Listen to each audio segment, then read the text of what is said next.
감사합니다. 함께 하나님의 말씀 보겠습니다. 누가복음 15장 11절부터 32절까지의 말씀입니다. 신약성경 누가복음 15장 11절부터 32절까지의 말씀입니다.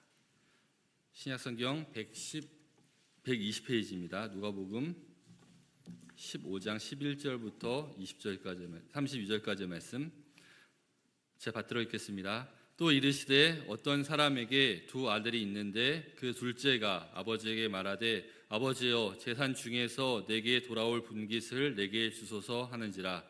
아버지가 그 살림을 각각 나누어 주었더니 그 후 며칠이 안 되어 둘째 아들이 재물을 다 모아가지고 먼 나라에 가 거기서 허랑방탕하여 그 재산을 낭비하더니 다 없앤 후 그 나라에 크게 흉년이 들어 그가 비로소 궁핍한지라.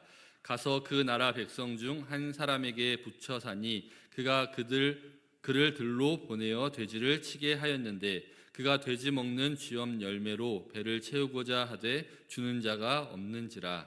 이에 스스로 돌이켜 이르되 내 아버지에게는 양식이 풍족한 품꾼이 얼마나 많은가. 나는 여기서 주려 죽는구나. 내가 일어나 아버지께 가서 이르기를 아버지 내가 하늘과 아버지께 죄를 지었사오니 지금부터는 아버지의 아들이라 일컬음을 감당하지 못하겠나이다. 나를 품꾼의 하나로 보소서 하리라 하고 이에 일어나서 아버지께로 돌아가니라. 아직도 거리가 먼데 아버지가 그를 보고 측은히 여겨 달려가 목을 안고 입을 맞추니 아들이 이르되 아버지 내가 하늘과 아버지께 죄를 지었사오니 지금부터는 아버지의 아들이라 일컬음을 감당하지 못하겠나이다 하나 아버지는 종들에게 이르되 제일 좋은 옷을 내어다가 입히고 손에 가락지를 끼우고 발에 신을 신기라. 그리고 살찐 송아지를 끌어다가 잡으라. 우리가 먹고 즐기자. 이 내 아들은 죽었다가 다시 살아났으며 내가 잃었다가 다시 얻었노라 하니 그들이 즐거워하더라.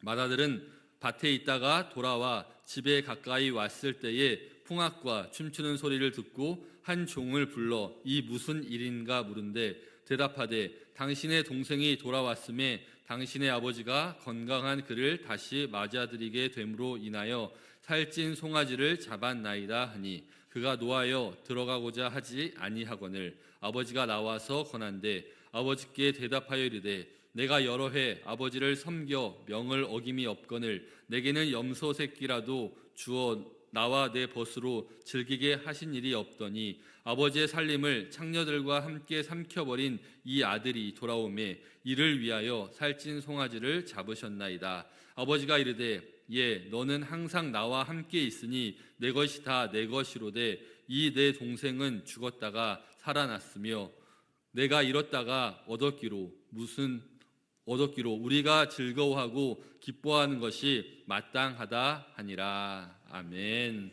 우리 옆 사람들과 함께 인사하겠습니다. 사랑합니다. 축복합니다. 예, 우리가 한 번 더 인사하도록 하겠습니다. 새해 복 많이 받으세요.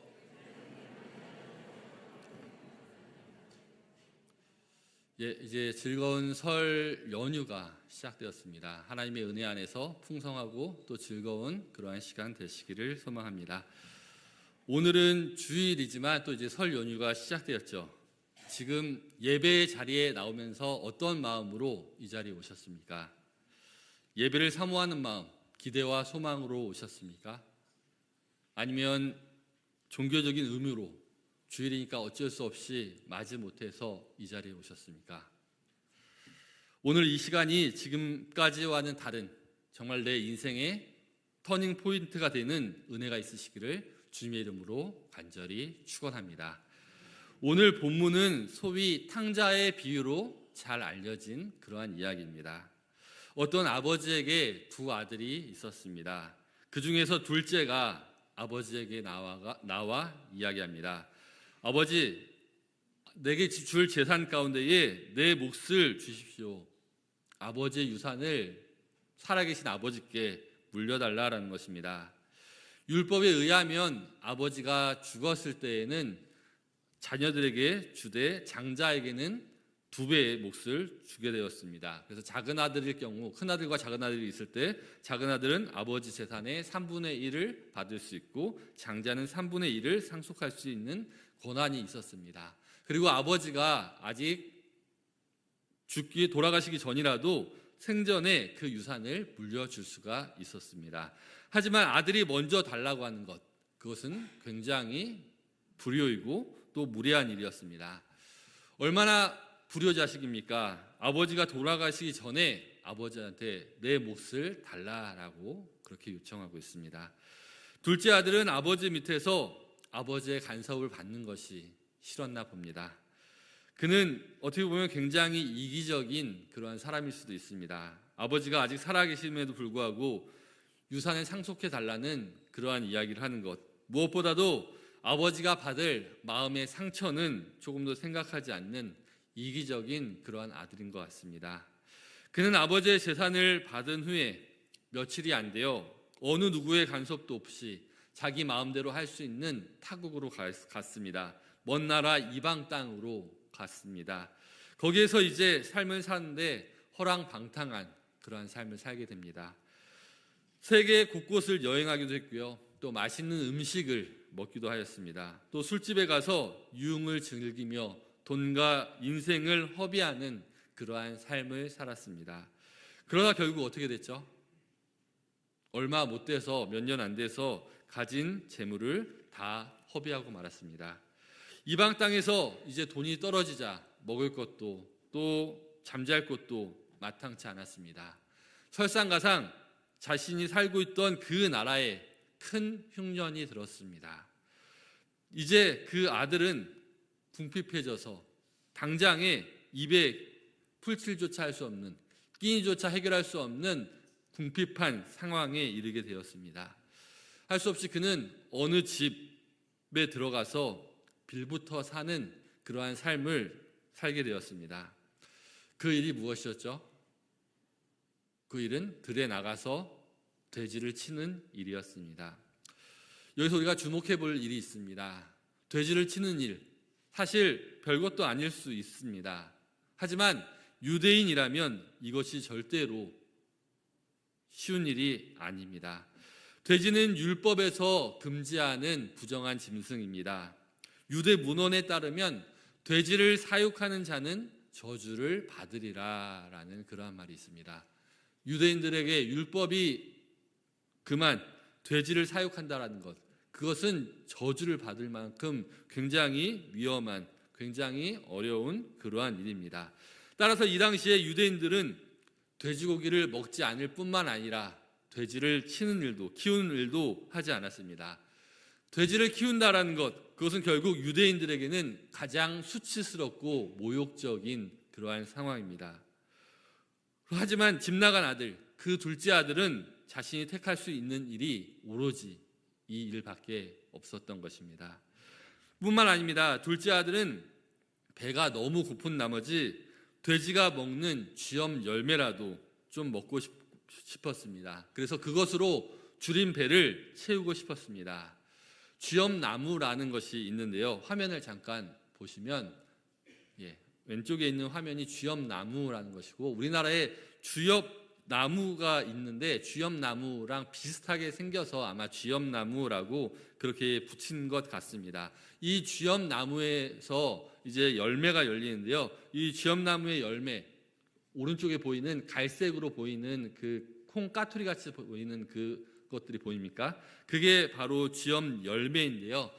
맛을 보면 이렇게 나쁘진 않아요. 제가 성지순례 가서 먹어봤는데 약간의 단맛도 느껴지고 먹을만한 그러한 음식이긴 합니다. 하지만 그 당시 유대인들은 이것이 가축들이 또 돼지가 먹는 그러한 사료로 쓰이는 음식이었기 때문에 절대로 먹지 않는 그러한 음식이었습니다. 최근에는 이 쥐엄나무의 열매가 건강에 도움이 된다라고 해서 최고의 식품으로 각광받기도 합니다. 비타민, 단백질, 무기질 이런 것들이 골고루 들어있다고 하고요. 심혈관 질환이나 또 스트레스, 혈액순환에 좋은 그러한 것으로 알려져 있습니다. 이렇게 오늘날에는 좋아서 먹지만 이 당시 특히 유대인들에게 이 쥐엄 열매라는 것, 이것은 돼지의 사료로 쓰이는 것이기 때문에 먹지 않는 그러한 음식입니다.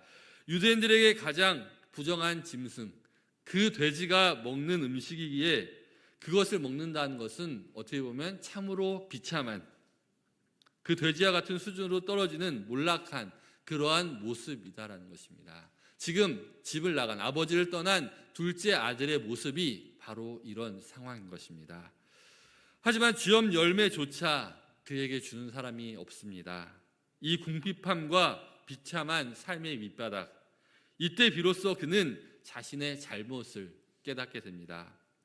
아버지의 많은 품꾼들에게는 먹을 것이 남아서는데 나는 여기서 굶어 죽는구나 라고 하면서 아버지를 떠나온 것에 대해서 뉘우치기 시작합니다. 그래서 이제 18절 보면 내가 일어나 아버지께 가서 이르기를 아버지, 내가 하늘과 아버지께 죄를 지었사오니 지금부터는 아버지의 아들이라 일컬음을 감당하지 못하겠나이다. 나를 품꾼의 하나로 보소서 하리라. 그는 자신의 죄를 깨달았습니다. 그래서 하늘과 아버지께 죄를 지었다라고 그렇게 고백하고 있습니다. 그리고는 일어나서 이제 아버지의 집으로 돌아가기로 결심합니다. 고국에 가까이 왔습니다. 이제 앞에 보이는 언덕만 넘으면 아버지가 살고 있는 고향 집에 다다르게 됩니다. 언덕을 넘어섭니다. 그런데 그때 어떠한 일이 생겼죠? 20절 하반절 보면 아직도 거리가 먼데 아버지가 그를 보고 측은히 여겨 달려가 목을 안고 입을 맞추니. 아버지는 집 나간 아들, 그 아들을 매일같이 기다린 겁니다. 목이 빠지게 기다린다라는 그러한 표현이 어울릴 정도로 아버지는 언제 올지도 모르는 그 아들을 기다리고 있습니다. 기약 없는 하루하루를 보내고 있습니다. 나중에 큰아들이 얘기하는 모습을 보면 그래도 최소 몇 년이 흐른 그러한 상황입니다. 이러한 상황 가운데서도 아버지는 하루도 빠짐없이 매일매일 아들을 기다리고 있었던 것입니다. 그런데 저 멀리서 그토록 기다리던 아들이 오고 있습니다. 아버지는 아들을 먼저 발견하고 힘껏 달려갑니다. 그리고는 아들의 목을 끌어안고 입을 맞춥니다. 아들은 참회의 눈물을 흘리며 말합니다. 아버지, 제가 하늘과 아버지 앞에 죄를 지었습니다. 이제부터는 제가 아버지의 아들이라고 불릴 자격도 없습니다. 라고 자신의 죄를 고백합니다. 여기서 하늘과 아버지에게 죄를 고백하고 있는데요. 하늘에게 죄를 고백한다라는 것, 이것은 다른 말로는 하나님께 자신의 죄를 고백하는 것입니다. 유대인에게 있어서 하나님은 하늘에 계신 분입니다. 우리도 주기도문 할 때 하늘에 계신 우리 아버지여라고 하는 것처럼 유대인들은 하나님이 하늘에 계신 곳, 하나님은 하늘에 계신 분이다라고 그렇게 믿었습니다. 이렇게 하늘에 계신 분, 하나님께 죄를 지었다라는 것, 그것은 바로 하나님의 말씀, 하나님의 명령을 어겼다라는 것입니다. 하나님께서는 이스라엘 백성들에게 율법을 주셨죠. 10계명이라는 것입니다. 10계명, 10가지의 계명인데요. 그것은 하나님을 사랑하고 이웃을 사랑하라라는 것입니다. 그 10계명 중에 1부터 4까지의 계명은 하나님과의 관계에서 하나님을 사랑하는 데에 지켜야 할 그러한 계명입니다. 그리고 5부터 10까지는 우리 이웃들과의 관계에서, 사람들과의 관계에서 지켜야 할 그러한 계명이고 이웃을 사랑하라라는 그러한 계명입니다. 그 중에서 제일 첫 번째, 5번째 계명, 그 계명은 바로 내 부모를 공경하라라는 것입니다. 그런데 둘째 아들은 어떻게 했죠? 아버지에게 배은망덕하게 그 아버지의 재산을 달라라고 해서 먼 타국으로 떠나서 자신의 마음대로 허랑방탕하게 살았습니다. 그러다가 자신의 재산을 다 탕진하고서야 이제야 아버지께 돌아온 것입니다. 하나님의 명령, 부모님께 순종하지 않는 그러한 모습, 부모님을 공경하지 않는, 또 하나님의 계명을 어긴 이 모든 것들에 대해서 하늘과 아버지에 대해서 회개하고 있습니다. 이러한 상황 가운데 아버지는 어떻게 했습니까? 아버지는 한없는 사랑, 무조건적인 사랑으로 아들을 용서해 주십니다. 아버지는 돌아온 아들에게 제일 좋은 옷을 입히고 손에 가락지를 끼우고 또 신을 신겨 주었습니다. 가락지를 끼워 주었다라는 것은 자신의 아들이라는 것을 보여주는 것이고, 신을 신겨 주었다라는 것은 자유인이 됐다라는 것입니다. 이 당시에는 노예들은 신을 신을 수가 없었습니다.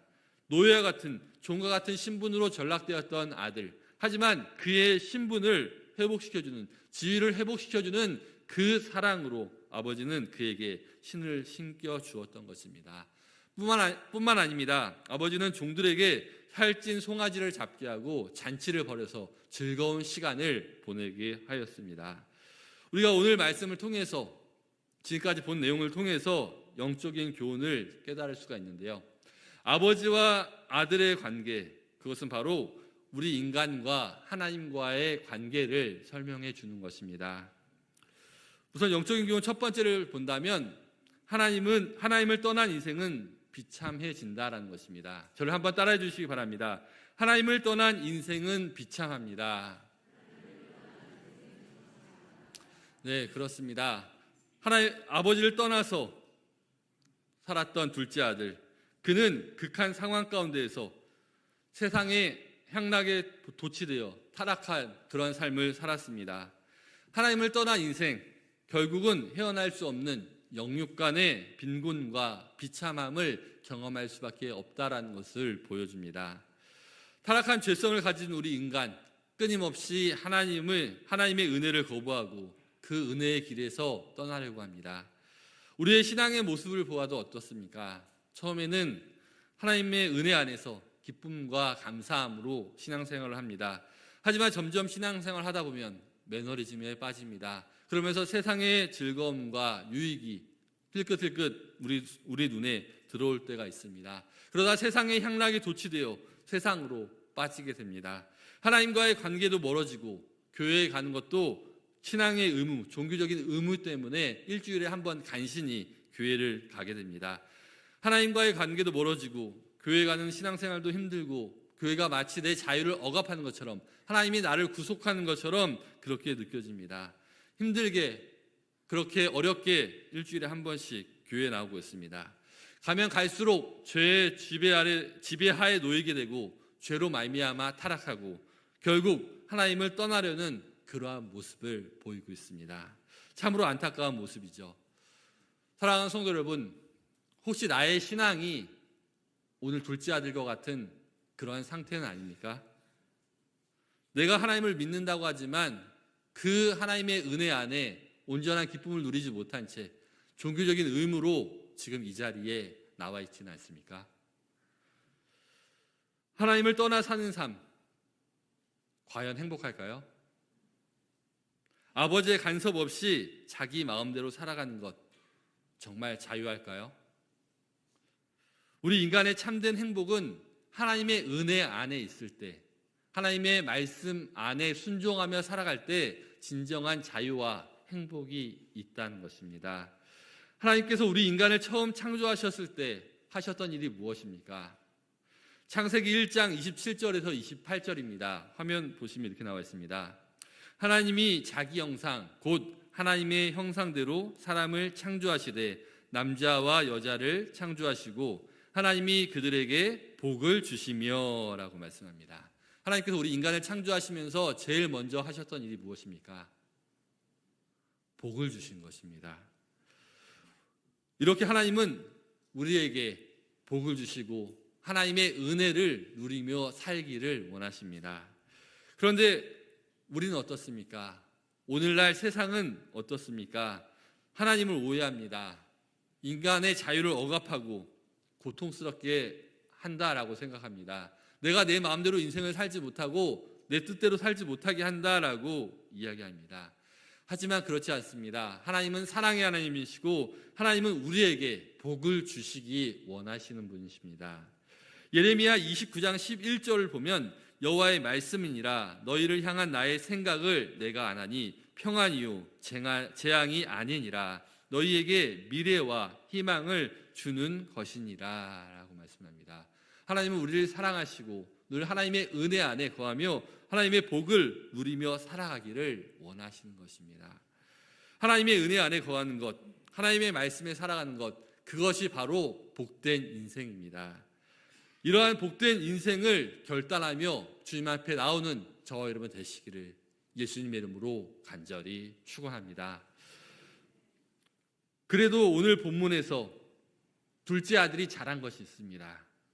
무엇이죠? 그것은 바로 자신의 죄를 깨달았을 때 회개하고 아버지께 나아왔다라는 것입니다. 즉 회개의 모습을 보였다라는 것입니다. 17절 보면 스스로 돌이켜 이르되라고 말씀합니다. 자신의 잘못을 인정하고 돌아오는 그러한 모습입니다. 그는 자신의 죄를 깨달은 후에 바로 일어나서 아버지께 돌아왔습니다. 이것은 완전한 회개를 뜻하는 겁니다. 즉 자신의 죄를 발견한 데에 그치는 것이 아니라 거기에서 돌이켜서 적극적인 행위를 하고 아버지께 다시 돌아온 것입니다. 이것이 바로 참다운 회개의 모습입니다. 이와 비교되는 사람이 있죠. 우리가 잘 아는 가룟 유다입니다. 그는 예수님의 12 제자 중에 하나였습니다. 예수님과 3년 동안 동고동락하면서 주님의 은혜 안에 있었던 사람입니다. 그럼에도 불구하고 그 주님의 크신 사랑과 은혜를 알지 못하였습니다. 그래서 그는 예수님을 은 30에 팔아버렸습니다. 그는 자신의 잘못을 깨달았습니다. 예수님을 판 죄 때문에 자책하였습니다. 마태복음 27장 보면 스스로 뉘우쳤다라고 이야기하는데요. 이것은 진정한 회개가 아닙니다. 단지 자신의 행위에 대해서, 자신의 그 행동에 대해서 자책하였다라는 것입니다. 그렇기 때문에 그는 결국 스스로 목매어 자살을 하고 말았습니다. 죄를 깨닫는 것으로는 부족합니다. 우리가 진정한 회개라는 것은 죄를 깨닫고 주님 앞에 나아오는 것입니다. 오늘 본문의 둘째 아들, 그는 자신의 죄를 깨달은 후에 즉시 아버지께로 돌아오게 된 것입니다. 여기에 계신 분들 가운데에 혹시 하나님과 영적으로 멀어져 있는 그러한 분들 계십니까? 그렇다면 지금 즉시 돌이키셔서 주님의 은혜 안에서 주님이 주시는 복을 누리며 살아갈 수 있는 은혜가 있기를 간절히 소망합니다. 두 번째로 우리가 기억해야 될 것, 그것은 바로 죄인을 향한 하나님의 사랑은 끝이 없다라는 것입니다. 저를 한번 따라해 주시기 바랍니다. 죄인을 향한 하나님의 사랑은 끝이 없습니다. 네, 그렇습니다. 아들이 돌아올 때 서로 간의 거리가 엄청나게 먼 그러한 상황임에도 불구하고 아버지는 아들을 저 멀리서 발견하게 됩니다. 이처럼 하나님의 사랑, 그것은 간절한 마음으로 죄인이 돌아오기를 원하시는 그러한 사랑입니다. 유대인들의 관습에 의하면 윗사람이 아랫사람 앞에서 뛰는 것, 그것은 굉장히 품위를 잃은 경망스러운 그러한 행위입니다. 마치 조선시대의 양반이 그 상놈들 앞에서 뛰는 것과 비슷합니다. 그럼에도 불구하고 아버지는 아들을 보고 너무 반가운 기쁜 나머지 그 아들을 향해 달려갔습니다. 죄인이 하나님께 돌아올 때 하나님께서 기뻐하시는 모습이 바로 이러한 모습이다라는 것입니다. 아버지는 회개하고 돌아올 아들, 그 아들을 한시도 잊은 적이 없습니다. 언제 올지 기약도 모르는 아들을 기다리는 아버지처럼 하나님은 지금도 저와 여러분들을 기다리고 계신 것입니다. 어서 돌아오, 어서 돌아마노, 지은 죄가 아무리 무겁고 크기로 주 어찌 못 감당하고 못 받으시리요. 우리 주의 넓은 가슴은 하늘보다 넓고 넓어. 사랑하는 성도 여러분, 하나님은 끝없는 사랑으로 우리를 기다리십니다. 그 하나님을 만나는 방법, 그것은 바로 지금 내 마음의 문을 열고 주님을 영접하는 것입니다. 요한계시록 3장 20절입니다. 볼지어다 내가 문 밖에 서서 두드리노니 누구든지 내 음성을 듣고 문을 열면 내가 그에게로 들어가 그와 더불어 먹고 그는 나와 더불어 먹으리라. 아멘. 하나님은 오늘도 지금도 저와 여러분과 함께하기를 원하십니다. 주님과 동행하는 비결, 그것은 우리의 마음의 문을 열고 주님을 받아들이는 것입니다. 이러한 사랑에 아멘으로 화답할 수 있는 저와 여러분 되기를 간절히 축원합니다. 오늘이 우리의 인생의 터닝포인트, 그래서 지금까지 정말 내가 하나님을 떠나서 죄악 가운데에 또 세상 가운데에 살았던 그러한 모습이 있다면 이 시간 돌이키는 은혜가 있기를 간절히 소망합니다. 여기까지만 보면 굉장히 해피엔딩이죠. 참 좋은 결말을 맺는 것 같습니다. 그런데 둘째 아들이 돌아온 것을 못마땅하게 여기는 그러한 사람이 있었습니다. 누구죠? 첫째 아들 맏아들입니다. 그는 동생이 돌아왔고 아버지가 어떻게 행하였는지를 자신의 종을 통해서 듣게 되었습니다. 그리고 나서 그는 화가 났습니다. 그래서 29절 30절에 이렇게 이야기합니다. 아버지께 대답하여 이르되 내가 여러 해 아버지를 섬겨 명을 어김이 없거늘 내게는 염소 새끼라도 주어 나와 내 벗으로 즐기게 하신 일이 없더니 아버지의 살림을 창녀들과 함께 삼켜버린 이 아들이 돌아오매 이를 위하여 살찐 송아지를 잡으셨나이다. 아들은 굉장히 화가 났습니다. 그래서 아버지께 불평합니다. 물론 현실적으로 냉정하게 판단하면 그 형의 입장도 이해하지 못할 것은 아닙니다. 아버지의 재산을 먼저 받아서 아버지를 버리고 즉시 타국으로 떠나서 그것을 다 날려먹고 거짓골로 돌아온 아들. 그럼에도 불구하고 아버지가 그 아들을 극진하게 대접해주는 이러한 상황. 반면에 자신은 여러 해 동안 아버지를 섬기며 마치 종처럼 그렇게 아버지를 섬기면서 말씀에 순종하며 살아왔는데 자신에게는 염소 새끼 한 마리도 주지 않는 그러한 아버지, 참으로 원망스럽고 속상했을 것입니다.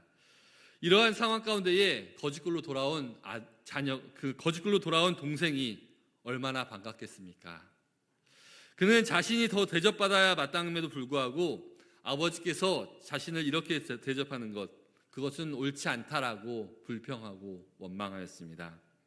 하지만 여기서 우리가 깨달을 것이 있습니다. 중요한 것이 있습니다. 그것은 바로 맏아들은 아버지의 마음을 헤아리지 못하였다라는 것입니다. 아버지에게는 둘째 아들이 아픈 손가락입니다. 10손가락 깨물어 안 아픈 손가락이 없다라는 그러한 말처럼 아버지에게는 모든 자녀가 다 소중한 것입니다. 또한 맏아들은 돌아온 동생을 형제로 인정하지 않았습니다. 30절 보면 이 아들이라고 부르고 있습니다. 그는 동생에 대한 어떤 사랑이나 애정이나 기쁨이 없습니다. 단지 자신만을 생각하는 이기적인 그러한 모습입니다. 첫째 아들을 통해서 우리가 영적인 교훈을 얻을 수 있습니다. 그것은 바로 하나님의 마음을 헤아리는 것, 그것이 우리에게는 가장 중요하다라는 것입니다. 오늘 본문에 나오는 맏아들, 그는 1차적으로는 유대 종교 지도자들을 가리키는 것입니다. 우리가 읽진 않았지만 누가복음 15장 1절과 2절 보면 이렇게 이야기합니다. 모든 세리와 죄인들이 말씀을 들으러 가까이 나아오니 바리새인과 서기관들이 수군거려 이르되 이 사람이 죄인을 영접하고 음식을 같이 먹는다 하더라라고 합니다. 이 당시에 종교 지도자들인 바리새인과 서기관들, 그들은 예수님께로 나아오는 세리와 죄인들, 그들에게 말씀을 전하는 예수님이 못마땅하였습니다. 그들은 자신의 독선에 빠진 그러한 사람들입니다. 도덕, 정의, 선행, 이러한 것들에 있어서 자신들은 결코 큰 죄나 눈에 띄는 죄를 범한 적이 없었습니다. 그렇기 때문에 그들은 당연히 하나님께서 자신들을 인정하시고 자신들이 하나님께 받아들여질 만한 의인이라고 그렇게 생각하며 믿었습니다. 하지만 그들은 하나님을 온전히 이해하지 못했습니다. 모든 사람을 위한 하나님의 구원의 계획, 모든 사람을 사랑하시는 그 하나님의 사랑을 깨닫지 못했던 것입니다. 그렇기 때문에 이 당시에 모두가 정죄하고 외면하던 창녀들과 세리의 친구가 되어준 그 예수님을 이해하지 못하였고 못마땅하게 여겼습니다. 그래서 예수님을 핍박하였고 십자가에 달려 죽게 하였던 것입니다. 우리가 신앙생활을 잘하는 비결, 그것은 바로 하나님의 마음을 깨닫는 것입니다. 내가 아무리 신앙생활을 열심히 하고 또 주를 위한 무언가를 한다 할지라도 하나님께서 기뻐하시지 않은 그러한 일일 수도 있습니다. 마태복음 7장 22절에서 23절 보면 이렇게 이야기합니다. 그 날에 많은 사람이 나더러 이르되 주여 주여 우리가 주의 이름으로 선지자 노릇하며 주의 이름으로 귀신을 쫓아내며 주의 이름으로 많은 권능을 행하지 아니하였나이까 하리니 그때에 내가 그들에게 밝히 말하되 내가 너희를 도무지 알지 못하니 불법을 행하는 자들아 내게서 떠나가라 하리라. 우리 인간의 눈으로 보면 어떻습니까? 굉장히 엄청난 하나님의 일들을 감당한 그런 모습 아닙니까? 하지만 하나님께서는 뭐라고 이야기합니까? 불법을 행한 자들아 내게서 떠나가라 라고 합니다. 우리가 하나님의 마음을 깨닫지 못하면 우리가 하는 일들이 아무리 선한 의도일지라도 하나님이 기뻐받지 않을 수 있다는 것입니다. 그렇다면 이런 첫째 아들과 같은 모습, 오늘날 맏아들은 어떤 사람의 모습입니까? 혹시 우리 성도님들 가운데에 돌탕, 집탕이라는 말을 들어본 적 있습니까? 돌탕, 집탕. 돌아온 탕자, 집안에 있는 탕자라는 말입니다. 둘째 아들이 돌아온 탕자라면 첫째 아들은 집안에 있는 탕자와 같다라는 것입니다. 아버지의 마음을 깨닫지 못하고 불평하고 원망하는 그러한 모습. 어떻게 보면 이 집탕은 오늘날 먼저 믿은 저와 여러분 같은 그러한 사람일 수도 있습니다. 잃어버린 동생을 찾는 그러한 책임을 다하지 못하고 또 하나님께 돌아오는 사람을 사랑으로 영접하지 못한 채 자신이 난 예수를 믿는다라는 그 믿음 가운데에 다른 사람들을 멸시하는 그러한 모습. 혹시 이러한 모습이 저와 여러분의 모습은 아닌지 우리 자신을 돌아보기를 원합니다. 하나님은 우리를 통해서 주를 알지 못하는 영혼들이 주님께로 돌아오기를 간절히 원하십니다. 이제 설 연휴가 시작되었습니다. 곧 있으면 이제 설 명절을 맞이하여 가족들과 친척들을 만나게 됩니다. 그 가운데서는 믿지 않는 그러한 우리의 친척들도 있습니다. 그 영혼들에게 어떠한 마음으로 다가갑니까? 혹시 믿지 않는 사람들이라고 해서 불편한 마음으로 다가가고 있지는 않습니까? 혹시 첫째 아들과 같은 하나님의 마음을 깨닫지 못한 그러한 집에 있는 탕자와 같은 그러한 마음으로 있지는 않습니까? 이 시간 하나님의 말씀을 깨닫고 정말 하나님의 뜻을 깨달아 하나님의 마음으로 우리의 이웃들, 우리의 친척들, 우리의 가족들을 사랑으로 돌보는, 사랑으로 감싸는 저 여러분 되시기를 예수님의 이름으로 간절히 축원합니다. 함께 기도하겠습니다. 고마우신 하나님 감사합니다. 오늘 이 시간 말씀을 통해서 하나님의 마음을 깨닫게 하시니 감사합니다. 하나님의 끝없는 사랑으로 집을 나간 둘째 아들뿐만 아니라 또 집안에서 원망하고 불평하는 그 아들조차도 사랑하는 그 하나님의 사랑을 우리가 보았습니다. 하나님, 우리가 하나님의 크신 은혜 안에 구원받고 하나님의 자녀로 살아감에도 불구하고 우리가 마치 첫째 아들처럼 이 땅 가운데 살아가고 있지 않는지 우리 자신을 돌아보기를 원합니다. 하나님은 죽은 자들이 돌아오고 회개하기를 원하심을 잊지 않게 하여 주시고 그 사랑으로 살아갈 수 있도록 도와주시옵소서. 주의 마음을 품고 우리의 가족들, 우리의 이웃들을 만나며 주님의 복음을 전할 수 있는 복의 통로가 될 수 있도록 주님 은혜 허락하여 주시옵소서. 감사드리오며 예수님의 이름으로 기도드리옵나이다. 아멘. 이제 다 모두 일어나셔서 찬송가 527장 함께 찬송하겠습니다.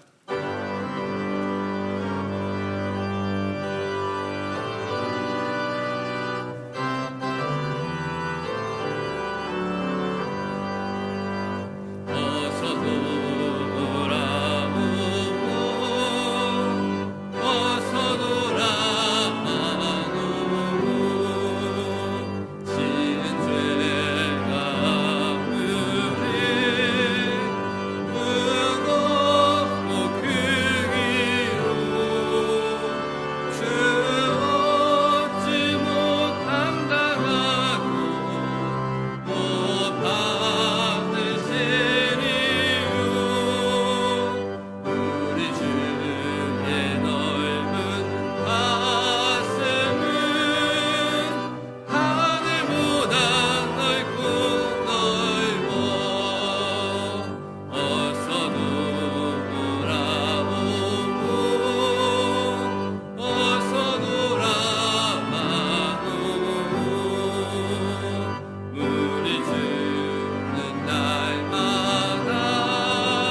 이제는 우리 구주 예수 그리스도의 은혜와 하나님 아버지의 무한하신 사랑과 성령님의 교통하심이 하나님의 끝없는 무한하신 사랑을 깨닫고 그 뜻 가운데에 하나님께로 돌아가며 또 하나님의 사랑을 세상 가운데에 흘려보내기를 다짐하는 이곳에 모인 모든 주의 백성들 위해 지금부터 영원까지 함께 있을지어다. 아멘.